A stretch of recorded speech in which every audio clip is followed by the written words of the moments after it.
bonjour. Nous allons explorer aujourd'hui l'accompagnement d'un proche en deuil. On est là dans une singularité du fait que si un proche est en deuil, il est probable que moi-même, je suis également en deuil de la personne qui est donc décédée.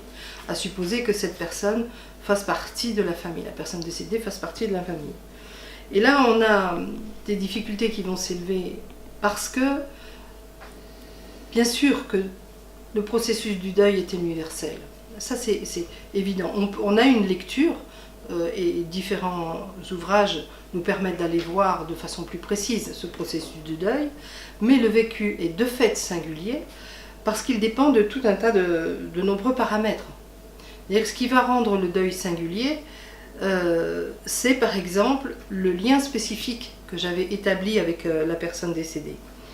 Et on voit bien que dans une famille, quand une personne décède, tous ceux qui étaient proches, tous les proches, tous les membres de la famille ont ont établi des relations différentes avec la personne décédée. Ce qui va rendre de fait le deuil singulier.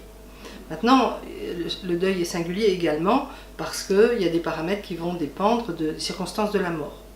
Si la mort était attendue, parce qu'il y avait une maladie qui se développait, c'est une chose, ou parce que c'était le grand âge, une personne très âgée, et donc on a eu le temps de se préparer à l'idée de la séparation.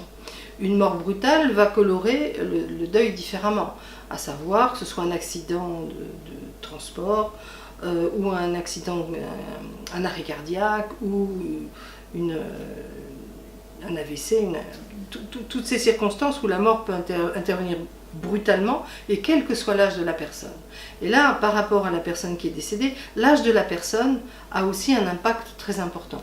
Dans nos représentations, parce que ce ne sont que des représentations, nous avons l'impression qu'il y aurait un âge pour mourir. C'est-à-dire que, bien souvent, on dit trop jeune pour mourir, ou on va penser à une personne âgée, peut-être très très âgée, en disant, quand elle est décédée, c'était de son âge de mourir. Donc on a des représentations comme ça, et qui ne tiennent pas la route, parce que si on regarde autour de nous, on voit bien qu'on peut mourir à tout âge, et dans des circonstances très différentes. Et pourtant, ça a un impact, parce que ça nous semble injuste, anormal, de mourir à certain âge ou dans certaines conditions. Bien que nous en soyons témoins, par l'information par exemple, il y a des circonstances dans lesquelles les gens trouvent la mort qui nous semblent intolérables, et qui sans doute le sont, pour celui qui l'expérimente. En attendant, ces représentations-là vont jouer un rôle très fort dans le vécu du deuil.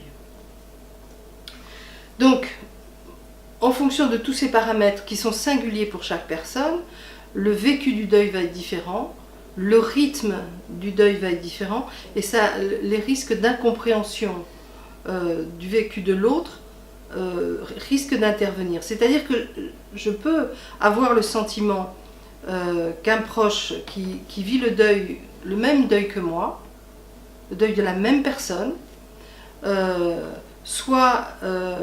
peut avoir l'impression qu'elle s'enferre dans quelque chose qui n'est pas juste.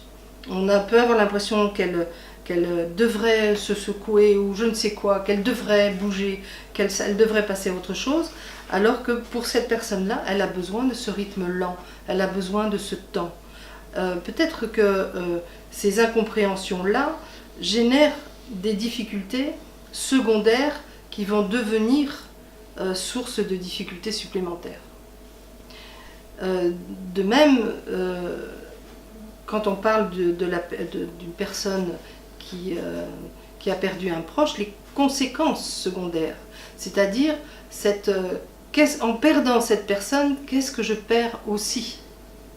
C'est-à-dire, par exemple, pour une femme qui a perdu son conjoint alors qu'elle a des enfants en bas âge, eh bien, non seulement elle a perdu son mari, l'homme qu'elle aimait, mais en plus elle perd le père de ses parents, et elle doit assumer la responsabilité seule de l'éducation des enfants, et tout ça peut ajouter des difficultés aux difficultés déjà présentes, et que pour les proches, le vécu va être complètement différent, parce qu'il n'y aura pas les mêmes deuils secondaires.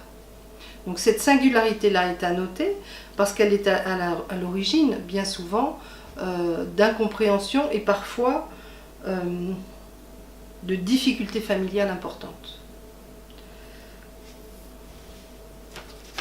Donc bien évidemment, quand on est en deuil, on a besoin d'être accompagné, et que chacun puisse être accompagné de façon plus ou moins, comment dire, professionnellement, mais en même temps, ce qui se vit en famille, le partage du chagrin, le fait de parler de la personne qui est décédée est quelque chose qui est également réparateur. Bien sûr, c'est émotionnellement fort, bien sûr, c'est triste, bien sûr, c'est difficile, mais en même temps, la capacité de partager ce qui s'est vécu, ce qui se vit, est aussi quelque chose qui soutient de façon très forte les personnes en deuil.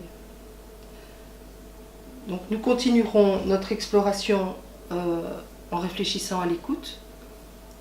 Et l'écoute, quelle que soit la fonction, la relation que l'on établit dans l'accompagnement d'une personne en deuil ou en fin de vie.